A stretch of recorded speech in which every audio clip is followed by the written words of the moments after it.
Hey guys, it's Scott at Scott Trades on Twitter with StockMarketMentor.com and your chart of the day. Want to take a look at eBay? This is ticker EBAY. Now, unlike a lot of stocks in this market, eBay didn't really have a long trip down under its 200-day moving average. You can see that it did get under the 200-day, but unlike stocks like Amazon, for example, that went well under the 200-day moving average, eBay held above for the most part, even though it did have a visit underneath. I like fast recoveries on stocks. Anytime you see a stock dip under a key moving average like this, you want to see it recover pretty soon, within the week at least. And eBay did that. And right now, it's just kind of hanging out near a level of resistance at around 71.54. So we have 71.54 tested again and again and again and again. And right now there's a seller up there that keeps slamming this stock back down. But I think it makes sense to have an alert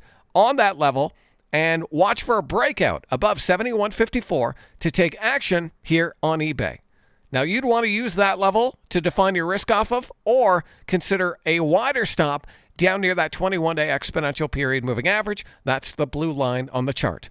So eBay, I think, is interesting because it's probably tariff-proof and has a lot of relative strength. So that's just one of many stocks we're looking at tonight at StockMarketMentor.com. I hope that video is helpful.